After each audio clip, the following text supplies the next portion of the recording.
दोस्तों, income tax department ना ही सिर्फ आपकी इनकम को ट्रैक करता है बल्कि आपके किए गए सभी खर्चों को भी ट्रैक करता है। इनकम टैक्स डिपार्टमेंट आपको मौका देता है आपके सभी इनकम के सोर्स यहां पर इनकम टैक्स रिटर्न में दिखाने के लिए और उस बेसिस पर आप यहां पर टैक्स पे कर सकते हैं। बट कुछ ऐसे भी टैक्स पेयर्स हैं जिनकी इनकम तो होती है बहुत ही कम और खर्चे बहुत ही ज्यादा। दोस्तों, इनकम टैक्स डिपार्टमेंट यहां पर आपके सभी खर्चों को भी अब ट्रैक करने लग गया है। इनकम टैक्स डिपार्टमेंट ना ही सिर्फ आपकी इनकम को देखता है बल्कि आपके किए गए खर्चों को भी देखता है और इसमें अगर बैलेंसिंग ना हो, यानी आपने इनकम तो दिखा दी 4 से 5 लाख रुपए बट आपने खर्चे कर दिए 20 लाख रुपए, इन्वेस्टमेंट कर दिए 10 लाख रुपए से ज्यादा के, तो यहां पर इनकम टैक्स डिपार्टमेंट आपको नोटिस भेज सकता है। आपसे सिर्फ इतना ही सवाल करेगा, जो भी आपने खर्चे किए हैं वो यहां पर प्रॉपर सोर्स हमें बताइए, उस पर किया गया जो टैक्स है वो आपने पे किया है, जो भी इनकम आपने कमाई है उस पर आपने टैक्स प्रॉपर्ली अगर पे किया है तो इनकम टैक्स डिपार्टमेंट आपको छोड़ देगा। लेकिन अगर ऐसा नहीं किया है तो आप पर टैक्स पेनल्टी और इंटरेस्ट लगा देगा। दोस्तों, इनकम टैक्स द्वारा यहां पर जारी किए गए रूल्स के अंदर यहां पर 18 ट्रांजैक्शंस हैं, जिसके अंदर अगर आप कोई खर्चा करते हैं, पेमेंट करते हैं, अकाउंट खुलवाते हैं या कैश डिपॉजिट करवाते हैं, ऐसे बहुत सारे 18 ट्रांजैक्शन है जिसके अंदर इनकम टैक्स डिपार्टमेंट को आप खुद से ही इंफॉर्मेशन दे देते हैं। दोस्तों, कौन से ऐसे 18 ट्रांजैक्शन है जिसको जानने के लिए वीडियो को कंप्लीट जरूर देखिएगा। इनकम टैक्स डिपार्टमेंट के पास आराम से ये सभी इंफॉर्मेशन जो भी आप पेमेंट्स करते हैं, ट्रांजैक्शंस करते हैं, आराम से इनकम टैक्स डिपार्टमेंट अथॉरिटी के पास यहां पर आ जाती है आपके द्वारा ही। तो दोस्तों, ऐसे कौन से ट्रांजैक्शन है जिन्हें हमें ध्यान रखना है कि ये ट्रांजैक्शन करते वक्त हमें ये पता होना चाहिए कि इनकम टैक्स डिपार्टमेंट के पास भी ये सभी जानकारी जाने वाली है। तो इन ट्रांजैक्शन से बचने के लिए ये सभी 18 ट्रांजैक्शन आपको पता होने चाहिए और इसी के साथ आपको क्या करना है वो भी इस वीडियो के अंदर हम आपको बताने जा रहे हैं। तो दोस्तों, आइए स्टार्ट करते अपने वीडियो को। चैनल पे नए तो सब्सक्राइब कर लीजिए और बेल आइकन पे ऑल नोटिफिकेशन पे क्लिक कर लीजिए ताकि आपको आने वाले सभी नोटिफिकेशन रिगार्डिंग हमारे वीडियोस रेगुलरली मिलते रहे। तो बिना देरी करते हुए स्टार्ट करते अपने आज के वीडियो को। तो दोस्तों, आइए स्टार्ट करते अपने वीडियो को और बात कर लेते हैं यहां पर उन 18 ट्रांजैक्शन की जो इनकम टैक्स डिपार्टमेंट को यहां पर सीधे सीधे आपके द्वारा यहां पर पहुंच जाती है। दोस्तों, आइए सबसे पहले ट्रांजैक्शन की बात करते हैं। तो यहां पर अगर आप सेल करते हैं, परचेज करते हैं मोटर व्हीकल यानी टू व्हीलर नहीं, आप फोर व्हीलर परचेज करते हैं, कार परचेज करते हैं, ट्रक परचेज करते हैं, तो दोस्तों इस केस में यहां पर मोटर व्हीकल एक्ट के हिसाब से जो भी रजिस्टरिंग अथॉरिटी है वो यहां पर आपसे पैन कार्ड मांगता है। दोस्तों, यहां पर आपको पैन कार्ड देना मैंडेटरी होता है। इस पैन कार्ड के थ्रू आप जो भी वैल्यू ऑफ ट्रांजैक्शन यहां पर कर रहे हैं, चाहे आपने 10 लाख की यहां पर परचेज करी, 50 लाख की यहां पर आपने परचेज करी, ये सीधे सीधे आपके इनकम टैक्स अथॉरिटी को जानकारी पहुंच जाती है। दोस्तों, मान के चलिए यहां पर किसी की इनकम टैक्स रिटर्न 2 लाख रुपए की है, 5 लाख रुपए की है, बट वो कार परचेज कर रहा है, सरकार से छुपा कर यहां पर 50 लाख की, 20 लाख की कार परचेज कर रहा है, तो इनकम टैक्स डिपार्टमेंट उसे कैसे ट्रैक करेगा? तो इस डिटेल के थ्रू, जो पैन कार्ड आप दे रहे हैं उसके थ्रू डिपार्टमेंट यहां पर ट्रैक कर सकता है। ये सभी डिटेल जो है आपके यहां पर इनकम टैक्स डिपार्टमेंट को पहुंच जाती है, जहां पर वो एनालिसिस करते हैं कि यहां पर आपकी इनकम कितनी है, उसके बेसिस पर आपने खर्चा कितना किया है। अगर आपकी इनकम से ज्यादा आपका खर्चा है तो इनकम टैक्स डिपार्टमेंट सीधे सीधे यहां पर आपको नोटिस भेज सकती है। तो दोस्तों, ध्यान रखिएगा, कभी भी अगर आप कार परचेज करते हैं तो यहां पर आपको पैन कार्ड देना होता है। यह भी ध्यान रखिएगा, ये जो पैन कार्ड है सीधे सीधे इनकम टैक्स को ऑफिसर को आप यहां पर अपने खर्चों की रिपोर्ट कर रहे हैं, यानी आप जो कार परचेज कर रहे हैं इसकी डिटेल आप सीधे सीधे इनकम टैक्स डिपार्टमेंट को दे रहे हैं। तो यहां पर अपनी जो आपने परचेज करी है या सेल करी है कोई भी कार, तो उसकी पूरी प्रॉपर सोर्स यहां पर आपके पास होना चाहिए। जो भी पैसा आप लगा रहे हैं कार के अंदर उसका प्रॉपर सोर्स आपके पास होना चाहिए कि जो पैसा है इस पर टैक्स आपने पूरा पे किया होना चाहिए। अगर आप ऐसा करते हैं तो आपको कोई भी दिक्कत नहीं होगी, नोटिस आएगी, आप प्रॉपर एक्सप्लेन कर पाएंगे, आप अपने इनकम टैक्स रिटर्न दिखा सकते हैं, आप प्रॉपर सोर्स दिखा सकते हैं। तो यहां पर इनकम टैक्स डिपार्टमेंट आपसे कोई भी सवाल नहीं करेगी। बट अगर आप सोर्स नहीं बता पाए, आपने इनकम टैक्स रिटर्न में उस पर टैक्स नहीं भरा है, तो इस केस में यहां पर आपको पेनल्टी भी लग सकती है। तो दोस्तों, ध्यान रखिएगा, यहां पर कभी भी आप सेल करते हैं, परचेज करते हैं मोटर व्हीकल टू व्हीलर के अलावा, तो यहां पर आपको पैन कार्ड देना होता है और पैन कार्ड के थ्रू यहां पर इनकम टैक्स डिपार्टमेंट आपको ट्रैक कर सकता है। दोस्तों अब आ जाते हैं अपने अगले ट्रांजैक्शन पे। तो यहां पर अगर आप कोई भी अकाउंट ओपन करवाते हैं किसी भी बैंक के अंदर या कोऑपरेटिव बैंक के अंदर, अदर देन यहां पर टर्म डिपॉजिट के अलावा या फिर बेसिक सेविंग बैंक अकाउंट के अलावा यहां पर आपको पैन कार्ड देना जरूरी है। जो भी बैंक है, कोऑपरेटिव बैंक है, वो आपसे पैन कार्ड मांगेगी अगर आप एप्लीकेशन करते हैं ओपनिंग ऑफ अकाउंट। यहां पर ट्रांजैक्शन की कोई लिमिट नहीं रखी गई है, जो भी आप ट्रांजैक्शन कर रहे हैं यहां पर जो है आपको पैन कार्ड देना जरूरी होता है। तो ये भी डिटेल जो है इनकम टैक्स डिपार्टमेंट को सीधे सीधे बैंक द्वारा या कोऑपरेटिव बैंक द्वारा यहां पर दी जाती है। जो भी पैन कार्ड्स यहां पर दिए जाते हैं वो सभी डिटेल यहां पर जो है reporting entity income tax department को यहां पर दे देती है, या फिर जो पैन कार्ड्स है उसके थ्रू यहां पर इनकम टैक्स डिपार्टमेंट ट्रैक कर सकता है कि आपके कितने नंबर ऑफ अकाउंट्स हैं। आपने अलग अलग बैंक में, अलग अलग कोऑपरेटिव बैंक्स में बहुत सारे अकाउंट्स खोल के रखे हैं, तो इनकम टैक्स डिपार्टमेंट पता कर सकता है कि कितने नंबर ऑफ अकाउंट यहां पर आपके एक पैन कार्ड पर यहां पर जो है अलाउड किए गए हैं, आपने खोल के रखे हुए हैं। अगर ये डिटेल अपने इनकम टैक्स रिटर्न में नहीं दिखाते हैं तो इनकम टैक्स डिपार्टमेंट आपसे इंक्वायरी कर सकता है या बैंक के थ्रू भी यहां पर आपकी डिटेल निकलवा सकता है। तो दोस्तों ध्यान रखिएगा, आप कभी भी अकाउंट खुलवाते हैं तो यहां पर आप पैन कार्ड देते हैं, तो इस पैन कार्ड के थ्रू भी सारी डिटेल आपकी जो है इनकम टैक्स डिपार्टमेंट को चली जाती है। दोस्तों इसी के साथ अब आ जाते हैं, हम बात करते हैं अपने तीसरे ट्रांजैक्शन की। अगर यहां पर आप एप्लीकेशन करते हैं किसी भी बैंक के अंदर, कोऑपरेटिव बैंक के अंदर या किसी इंस्टीट्यूशन के अंदर या किसी कंपनी के अंदर क्रेडिट कार्ड और डेबिट कार्ड इश्यू करने के लिए, अगर आप क्रेडिट कार्ड, डेबिट कार्ड लेते हैं तो यहां पर आपको पैन कार्ड देना मैंडेटरी होगा दोस्तों। तो दोस्तों यहां पर इनकम टैक्स डिपार्टमेंट आपको आराम से ट्रैक कर सकता है। जो भी आप पैन कार्ड देंगे सारी डिटेल यहां पर इनकम टैक्स डिपार्टमेंट के पास चली जाएगी कि कितने नंबर ऑफ क्रेडिट कार्ड आपको इश्यू किए गए हैं, कितने नंबर ऑफ डेबिट कार्ड आपको इश्यू किए गए हैं। तो इन सभी ट्रांजैक्शन पर इनकम टैक्स डिपार्टमेंट ट्रैक करती है। तो कभी भी आप डेबिट कार्ड या क्रेडिट कार्ड अगर लेते हैं तो इनकम टैक्स डिपार्टमेंट को जो बैंक्स है, जो इंस्टीट्यूशंस है, जो कंपनीज है, उनको आपको पैन कार्ड देना यहां पर मैंडेटरी होता है। अगर आप पैन कार्ड देंगे तो सीधे सीधे आप मान के चलिए कि यहां पर इनकम टैक्स डिपार्टमेंट आपके सभी क्रेडिट कार्ड और डेबिट कार्ड यहां पर ट्रैक कर रहा है। दोस्तों आ जाते हैं अब अपने फोर्थ पॉइंट पे। अगर यहां पर आप डीमेट अकाउंट खुलवाते हैं, आप शेयर्स के ट्रांजैक्शन करना चाहते हैं, लिस्टेड कंपनी के ट्रांजैक्शन लेना चाहते हैं या सिर्फ शेयर बेचना चाहते हैं, तो उसके लिए आपको डीमेट अकाउंट ओपन करवाना होता है, जिसके तहत आप यहां पर किसी भी डिपॉजिटरी के या किसी भी पार्टिसिपेंट के या फिर यहां पर कोई भी कस्टोडियन जो भी रजिस्टर्ड है यहां पर सेबी के अंदर, अगर आप डीमेट अकाउंट यहां पर ओपन करवाते हैं जिसके लिए आपको पैन कार्ड यहां पर देना होता है, तो इनकम टैक्स डिपार्टमेंट यहां पर जो है आपके पैन कार्ड के थ्रू आपके सभी डीमेट अकाउंट यहां पर ट्रैक कर सकता है। तो जो भी आप ट्रांजैक्शन करेंगे डीमेट अकाउंट पर, वो सभी ट्रांजैक्शन यहां पर इनकम टैक्स डिपार्टमेंट सीधे सीधे ट्रैक कर सकता है थ्रू आपके पैन कार्ड के। तो जो भी आप पैन कार्ड देंगे, जितने भी डीमेट अकाउंट आप खुलवाएंगे, अलग अलग जगह डीमेट अकाउंट खुलवाते हैं, तो उन सभी की डिटेल जो है इनकम टैक्स डिपार्टमेंट के आपके पैन कार्ड के थ्रू पहुंच जाती है कि कितने नंबर ऑफ डीमेट अकाउंट आपने खुलवाए हैं, कौन से जगह पे आपने डीमेट अकाउंट खुलवाए, तो सभी डिटेल इनकम टैक्स डिपार्टमेंट पे रहती है। दोस्तों आ जाते हैं अब अपने फिफ्थ पॉइंट पे। तो ये पॉइंट आपके लिए बहुत ज्यादा इंपॉर्टेंट है, क्योंकि अगर यहां पर आप पेमेंट करते हैं होटल में या रेस्टोरेंट में एक बिल का या एक से ज्यादा बिल का एक टाइम पे, एक समय पे 50,000 से ज्यादा का अगर आपने कैश में पेमेंट किया है, तो यहां पर आपको पैन कार्ड देना मैंडेटरी हो जाता है। दोस्तों बड़े बड़े 5 स्टार होटल में यहां पर आप अगर खाना खाने जाते हैं या रेस्टोरेंट में अगर जाते हैं, तो उस केस में यहां पर अगर आपका बिल बनता है 50,000 रुपए से ज्यादा का बिल बनता है, आप कैश में करते हैं, तो यहां पर इनकम टैक्स डिपार्टमेंट ये भी ट्रैक करता है। इनकम टैक्स डिपार्टमेंट ये भी इंफॉर्मेशन आपसे निकाल सकता है थ्रू आपके पैन कार्ड से कि आपने पूरे साल के अंदर कितने होटल में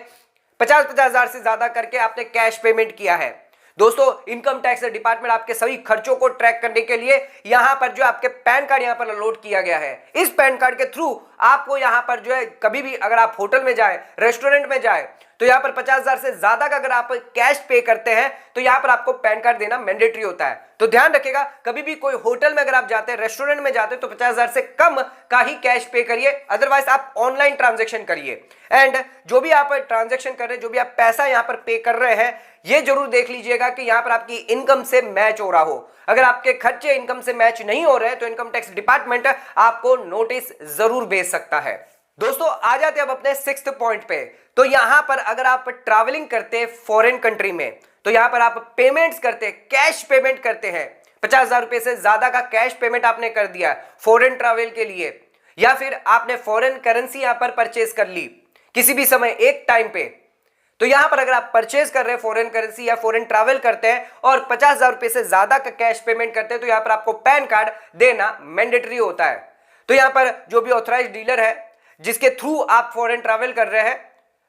उनको यहां पर पैन कार्ड आपको देना मैंडेटरी होता है। एंड इस पैन कार्ड के थ्रू इनकम टैक्स डिपार्टमेंट आपको ट्रैक कर सकता है कि साल में आपने कितने फॉरेन ट्रैवल किए, क्या आपका खर्चा लगा है, और इसके साथ आप अपने इनकम टैक्स रिटर्न कितनी फाइल कर रहे हैं। 3 साल 4 साल की पहले की रिटर्न जो है इनकम टैक्स डिपार्टमेंट यहां पर एनालिसिस करता है। जो आप खर्चे कर रहे हैं, जो आपकी इनकम्स है, उसके डिपेंड पे यहां पर आपको नोटिस भेज सकता है। तो दोस्तों ध्यान रखिएगा, कभी भी आप फॉरेन ट्रैवल करते हैं और यहां पर परचेज कर रहे हैं फॉरेन करेंसी, तो यहां पर इनकम टैक्स डिपार्टमेंट पे सीधे सीधे आपकी इंफॉर्मेशन पहुंच जाती है। दोस्तों आ जाते हैं अपने 7th पॉइंट पे। तो यहां पर अगर आप पेमेंट करते हैं म्यूचुअल फंड के लिए, यूनिट्स परचेज करने के लिए, यहां पर पेमेंट कर रहे हैं अमाउंट 50,000 से ज्यादा का अगर आप पेमेंट कर रहे हैं, चाहे आपने कैश में पेमेंट किया या ऑनलाइन ट्रांजैक्शन किया, यहां पर जो डिटेल है, म्यूचुअल फंड कंपनी है या कोई इंस्टीट्यूशन है, यहां पर आपको पैन कार्ड देना मैंडेटरी होता है और इस पैन कार्ड के थ्रू इनकम टैक्स डिपार्टमेंट आपको ट्रैक कर सकता है। दोस्तों यहां पर आ जाते हैं अपने 8 ट्रांजैक्शन पे। अगर आप पेमेंट करते हैं किसी भी कंपनी को या फिर किसी भी इंस्टीट्यूशन को फॉर परचेज, डिबेंचर परचेज करने के लिए, बॉन्ड्स परचेज करने के लिए, और यहां पर जो ट्रांजैक्शन वैल्यू है वो 50,000 से ज्यादा की है, चाहे कैश में हो या फिर चेक में हो या ऑनलाइन मोड से हो, तो यहां पर आपको पैन कार्ड देना मैंडेटरी होता है और इस पैन कार्ड के थ्रू इनकम टैक्स डिपार्टमेंट के पास आपकी डिटेल जो है वो पहुंच जाती है। तो दोस्तों ध्यान रखिएगा, आप कोई भी डिबेंचर परचेज कर रहे हैं, बॉन्ड परचेज कर रहे हैं, 50,000 से ज्यादा की अगर परचेज कर रहे हैं, तो जब आप पैन कार्ड देते हैं तो यहां पर आप सीधे सीधे इंफॉर्मेशन इनकम टैक्स डिपार्टमेंट को भी दे देते हैं। इसी के साथ आ जाते हैं अपने 9th पॉइंट पे। तो यहां पर अगर आप पेमेंट कर रहे हैं आरबीआई को फॉर एक्वायरिंग बॉन्ड्स, 50,000 से ज्यादा का अमाउंट है, तो यहां पर भी आपको पैन कार्ड देना होता है और इस पैन कार्ड के थ्रू जो भी डिटेल यहां पर है आपके इनकम टैक्स डिपार्टमेंट के पास आराम से पहुंच जाएगी। तो यहां पर ध्यान रखिएगा, अगर आप आरबीआई के अंदर भी अगर बॉन्ड्स परचेज करते हैं, अक्वायर करते हैं बॉन्ड्स, एप्लीकेशन भी करते हैं अगर आप, तो यहां पर जो आपको पैन कार्ड देना होता है। 50,000 से ज्यादा का अगर अमाउंट है तो पैन कार्ड यहां पर आपको देना होता है और इस पैन कार्ड की मदद से इनकम टैक्स डिपार्टमेंट आपके ट्रांजैक्शन यहां पर ट्रैक कर सकता है। दोस्तों अब आ जाते हैं अपने 10वें पॉइंट पे। तो यहां पर अगर आप डिपॉजिट करते हैं, कैश डिपॉजिट करते हैं, कैश विड्रॉवल करते हैं, तो यहां पर अगर आपने 50,000 रुपए से ज्यादा का पर डे के अंदर कैश डिपॉजिट किया, तो यहां पर आपको बैंक को, कोऑपरेटिव बैंक को या पोस्ट ऑफिस को पैन कार्ड देना होता है। इसी के साथ यहां पर अगर आपने 20 लाख रुपए से ज्यादा पूरे साल के अंदर कैश डिपॉजिट करवाया है, कैश विड्रॉल करवाया है, तो भी यहां पर आपको पैन कार्ड देना अब मैंडेटरी हो गया है। अगर आप करंट अकाउंट ओपन करवाते हैं, कैश क्रेडिट अकाउंट ओपन करवाते हैं, तो यहां पर आपको पैन कार्ड देना मैंडेटरी है। इसी के साथ यहां पर कैश विड्रॉवल सेक्शन 194(n) के तहत यहां पर अगर 20 लाख से ज्यादा या 1 करोड़ से ज्यादा अगर आप कैश विड्रॉ करते हैं, तो आपका टीडीएस 2% या 5% के हिसाब से डिडक्ट किया जाता है। तो दोस्तों ध्यान रखिएगा, यहां पर जो भी आप डिपॉजिट्स कर रहे हैं, कैश डिपॉजिट कर रहे हैं, कैश विड्रॉल कर रहे हैं, तो यहां पर आप पैन कार्ड यहां पर देना होता है। अगर आप पैन कार्ड नहीं देंगे तो ट्रांजैक्शन नहीं कर पाएंगे एंड ये सभी ट्रांजैक्शन की डिटेल जो वो इनकम टैक्स डिपार्टमेंट के पास चली जाती है। आ जाते हैं अब अपने 11th पॉइंट पे। अगर आप परचेज करते हैं बैंक ड्राफ्ट, पे ऑर्डर या फिर बैंकर चेक, किसी भी बैंक से, कोऑपरेटिव बैंक से कैश में पेमेंट किया अगर आपने 50,000 से ज्यादा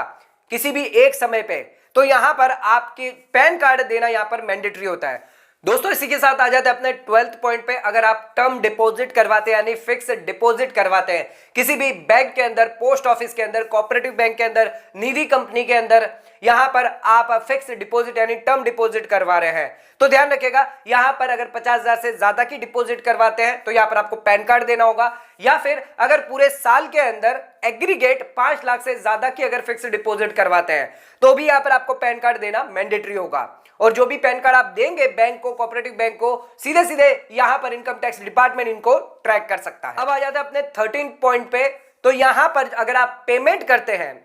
प्रीपेड इंस्ट्रूमेंट जो इश्यू करती है आरबीआई बैंक को, कोऑपरेटिव बैंक को, तो यहां पर अगर आप पेमेंट कर रहे हैं, कैश में पेमेंट कर रहे हैं, बैंक ड्राफ्ट से पेमेंट कर रहे हैं, पे ऑर्डर से, बैंकर चेक से पेमेंट कर रहे हैं, amount exceeding 50,000 in a financial year, तो यहां पर आपको पैन कार्ड देना मैंडेटरी होता है। अब आ जाते अपने 14th ट्रांजेक्शन पे। अगर आप पेमेंट कर रहे हैं लाइफ इंश्योरेंस प्रीमियम का तो किसी भी इंश्योरर को अमाउंट एक्सीडिंग 50,000 से ज्यादा इन अ ईयर, तो यहां पर आपको पैन कार्ड देना मैंडेटरी होता है। दोस्तों आ जाते अब अपने 15th पॉइंट पे। तो यहां पर अगर कोई कॉन्ट्रैक्ट आप करते हैं सेल या परचेज का, सिक्योरिटी अदर देन शेयर्स के अलावा अगर कोई सिक्योरिटी है जैसे डिबेंचर्स हो गया, बॉन्ड्स हो गए, इन सभी का अगर आप सेल कर रहे हैं, परचेज कर रहे हैं, कॉन्ट्रैक्ट कर रहे हैं और यहां पर ट्रांजैक्शन पर ट्रांजैक्शन 1 लाख रुपए से ज्यादा का अगर यहां पर आप पेमेंट कर रहे हैं तो उस केस में यहां पर आपको पैन कार्ड देना यहां पर मैंडेटरी होता है। तो ध्यान रखिएगा, यहां पर अगर आप कोई भी कॉन्ट्रैक्ट कर रहे हैं, सेल कर रहे हैं, परचेज कर रहे हैं, कोई भी सिक्योरिटी परचेज कर रहे हैं, कोई भी सिक्योरिटी सेल कर रहे हैं, तो यहां पर 1 लाख से ज्यादा का अगर आपका ट्रांजेक्शन होगा पर ट्रांजेक्शन के हिसाब से 1 लाख से ज्यादा का अमाउंट है तो यहां पर आपको पैन कार्ड देना मैंडेटरी होता है। दोस्तों इसी के साथ आ जाते हैं अब अपने 16th पॉइंट पे। अगर आप सेल करते, परचेज करते शेयर्स किसी भी कंपनी के जो लिस्टेड नहीं है रिकॉग्नाइज स्टॉक एक्सचेंज पे, और यहां पर अगर आपने ट्रांजैक्शन किया है 1 लाख रुपए से ज्यादा, तो पर ट्रांजैक्शन यहां पर आपको जो है पैन कार्ड देना मैंडेटरी होता है। तो यहां पर कोई अनलिस्टेड कंपनी है जिसके शेयर्स आप परचेज करते हैं या सेल करते हैं, 1 लाख से ज्यादा का अगर आप ट्रांजैक्शन कर रहे हैं तो पैन कार्ड यहां पर आप देते हैं, तो सीधे सीधे इनकम टैक्स डिपार्टमेंट को ये सभी ट्रांजैक्शन जो आपके ट्रैक हो जाते हैं। दोस्तों अब आ जाते हैं, बात कर लेते हैं अपने 17th पॉइंट पे। तो यहां पर अगर आप सेल करते हैं, परचेज करते हैं इमूवेबल प्रॉपर्टी, यहां पर अगर 10 लाख से ज्यादा की इमूवेबल प्रॉपर्टी आपने सेल करी है, परचेज करी है, या फिर स्टैंप वैल्यू ड्यूटी अथॉरिटी के हिसाब से जो अमाउंट है 10 लाख से ज्यादा की जो वैल्यूएशन अथॉरिटी है जो यहां पर वैल्यू करती है, तो उस केस में यहां पर आपको पैन कार्ड देना यहां पर मैंडेटरी होता है। तो ध्यान रखिएगा, आप कभी भी प्रॉपर्टी परचेज करते हैं, सेल करते हैं या परचेज करते हैं तो यहां पर आप पैन कार्ड जब देते हैं तो इनकम टैक्स डिपार्टमेंट आपके सभी प्रॉपर्टी को यहां पर ट्रैक कर सकता है कि आपने साल में कितनी प्रॉपर्टी परचेज करी है, कितनी प्रॉपर्टी यहां पर सेल करी है। इसी के साथ यहां पर जो है आपका टीडीएस डिडक्ट होता है। अगर आप सेल करते हैं 50 लाख से ज्यादा की प्रॉपर्टी तो इनकम टैक्स डिपार्टमेंट उसको भी ट्रैक कर सकता है। एंड अगर आप कोई हाई वैल्यू ट्रांजैक्शन करते हैं, प्रॉपर्टी परचेज करते हैं 30 लाख से ज्यादा, तो यहां पर रजिस्टर्ड अथॉरिटी जो है उसे यहां पर रिपोर्ट करना पड़ता है इनकम टैक्स अथॉरिटी को। तो 30 लाख से ज्यादा की कोई प्रॉपर्टी परचेज करी तो आपकी रिपोर्टिंग हो जाती है। 10 लाख से ज्यादा की अगर आपने यहां पर सेल परचेज करी तो आपको पैन कार्ड देना यहां पर मैंडेटरी हो जाता है। इसी के साथ देख लेते हैं अब अपना आखिरी पॉइंट यानी 18 पॉइंट। अगर आप सेल करते हैं, परचेज करते हैं कोई भी गुड्स या सर्विसेज, जो भी हमने 17 पॉइंट अभी बताए थे उनके अलावा अगर कोई भी गुड्स है, कोई भी सर्विसेज है जो यहां पर आप सेल कर रहे हैं, परचेज कर रहे हैं, एंड यहां पर अगर अमाउंट 2 लाख रुपए से ज्यादा का ट्रांजैक्शन है तो उस केस में यहां पर आपको पैन कार्ड देना यहां पर मैंडेटरी होता है। तो दोस्तों ध्यान रखिएगा, यहां पर अगर आप कोई भी सेल कर रहे हैं, परचेज कर रहे हैं, कोई भी गुड्स सेल कर रहे हैं, कोई भी गुड्स परचेज कर रहे हैं, कोई भी सर्विस सेल कर रहे हैं, कोई भी सर्विस आप दे रहे हैं या ले रहे हैं, तो उस केस में यहां पर आपको 2 लाख से ज्यादा का अगर ट्रांजैक्शन करना है तो यहां पर आपको पैन कार्ड देना मैंडेटरी होता है। तो दोस्तों ये तो हमने 18 ट्रांजैक्शन देख लिए, लेकिन इसमें कुछ सवाल उठकर आते हैं, जैसे कि अगर यहां पर कोई माइनर है और वो ये सभी ट्रांजैक्शन कर रहा है, यानी 18 ट्रांजैक्शन अगर करता है, तो उस केस में उसके पास अगर पैन कार्ड नहीं है तो यहां पर वो अपने पेरेंट्स का, अपने फादर का, अपने मदर का या अपने गार्जियन का यहां पर पैन कार्ड दे सकता है। तो ध्यान रखिएगा, अगर कोई माइनर है जो ये ट्रांजैक्शन कर रहा है तो उनके जो मदर, फादर या गार्जियन है उनका पैन कार्ड यहां पर आप कोट कर सकते हैं। दोस्तों इसी के साथ अगर कोई ये ट्रांजैक्शन करना चाहता है, जो 18 ट्रांजैक्शन है वो करना चाहता है, बट उसके पास पैन कार्ड नहीं है, तो उस केस में उसे यहां पर डिक्लेरेशन करना होगा, फॉर्म नंबर 60, जिसके अंदर उसे पर्टिकुलर्स देने पड़ेंगे, उन सभी ट्रांजैक्शन की डिटेल देनी पड़ेगी। तो यहां पर इनकम टैक्स अथॉरिटी को इन सभी ट्रांजैक्शन की आपको डिटेल देनी पड़ेगी अगर आपके पास पैन कार्ड नहीं है। अगर आप ऐसा नहीं करते तो आप पर यहाँ पर पेनल्टी और यहाँ पर नोटिसेस भी यहाँ पर इनकम टैक्स द्वारा यहाँ पर डाली जा सकती है। तो दोस्तों ध्यान रखिएगा, अगर आपके पास पैन कार्ड नहीं है और ऐसे ट्रांजैक्शन आप करना चाहते हैं जहां पर पैन कार्ड मैंडेटरी है, तो यहाँ पर आप फॉर्म 60 यहाँ पर डिक्लेरेशन दे सकते हैं, सभी ट्रांजैक्शन की डिटेल यहाँ पर आप दे सकते हैं। दोस्तों यहां पर बात कर लेते हैं, ये जो रूल इनकम टैक्स द्वारा है किन लोगों पर एप्लीकेबल नहीं होगा। तो यहां पर जो भी सेंट्रल गवर्नमेंट है, जो भी स्टेट गवर्नमेंट है, या फिर कोई नॉन रेसिडेंट है, उन लोगों पर यह रूल अप्लाई नहीं होगा, यानी उन लोगों को पैन कार्ड देने की कोई आवश्यकता नहीं है, वो चाहे कितना भी यहां पर ट्रांजैक्शन कर सकते हैं। तो दोस्तों आज के वीडियो के अंदर हमने देखा ये 18 ट्रांजैक्शन जहां पर आपको पैन कार्ड देना यहां पर मैंडेटरी होता है। तो यहां पर अगर आप ये ट्रांजैक्शन कर रहे हैं, पेमेंट कर रहे हैं, सेल कर रहे हैं, परचेज कर रहे हैं, अकाउंट ओपन करवा रहे हैं, कैश डिपॉजिट करवा रहे हैं, कैश विड्रॉ करवा रहे हैं, फॉरेन करेंसी परचेज कर रहे हैं, तो यहां पर इन ट्रांजैक्शन में आपको लिमिट से ज्यादा अगर आप कर रहे हैं तो यहां पर पैन कार्ड आप देते हैं तो यहां पर इनकम टैक्स डिपार्टमेंट के पास ये सभी ट्रांजैक्शन की डिटेल पहुंच जाती है। अगर आपके पास पैन कार्ड नहीं है तो यहां पर इन सभी की डिटेल आपको खुद से देनी होती है। तो दोस्तों इनकम टैक्स डिपार्टमेंट है ये सभी ट्रांजैक्शन को ट्रैक करता है एंड यहां पर आपने जो इनकम टैक्स रिटर्न फाइल करी है पिछले सालों की उससे मैच करता है। जो भी आपके ट्रांजैक्शन है, जो भी आपके खर्चे हैं, क्या इससे मैच हो रहे हैं नहीं हो रहे हैं। अगर इनकम टैक्स डिपार्टमेंट को लग रहा है कि यहां पर बहुत ज्यादा डिफरेंसेस हैं, आपकी इनकम तो 2 लाख रुपए की दिखाई पर आपने गाड़ी यहां पर 50 लाख की परचेज कर ली, या फिर आपने शेयर्स यहां पर परचेज कर लिए 40 लाख के, 20 लाख के, 10 लाख के शेयर्स परचेज कर लिए, बट आपकी इनकम उतनी नहीं दिखा रही है आपका, तो यहां पर आपको नोटिस भेजी जा सकती है, आपसे सोर्स पूछा जा सकता है एंड अगर आपने प्रॉपर सोर्स नहीं दिया तो आप पर कार्रवाई भी की जा सकती है। तो दोस्तों ध्यान रखिएगा, ये सभी ट्रांजैक्शन में आपको ध्यान रखना है क्या क्या लिमिट यहां पर, कभी भी आप पैन कार्ड अगर दे रहे हैं लिमिट से ज्यादा तो यहां पर आपके पास प्रॉपर सोर्स होना चाहिए, इनकम टैक्स में रिटर्न में उसे दिखाया हुआ होना चाहिए, तो आपको कभी भी दिक्कत नहीं आएगी। अगर आप ऐसा नहीं करते हैं तो यहां पर आप बहुत बड़ी मुसीबत में फंस सकते हैं। तो दोस्तों ध्यान रखिएगा, यहां पर आप पैन कार्ड कभी भी देते हैं तो इनकम टैक्स डिपार्टमेंट को आपकी पूरी की पूरी जानकारी आपके सभी ट्रांजैक्शन की चली जाती है। तो दोस्तों आज का वीडियो यहीं खत्म करते हैं। वीडियो पसंद आए चैनल को लाइक और सब्सक्राइब जरूर करेगा, ज्यादा ज्यादा शेयर जरूर करेगा। धन्यवाद।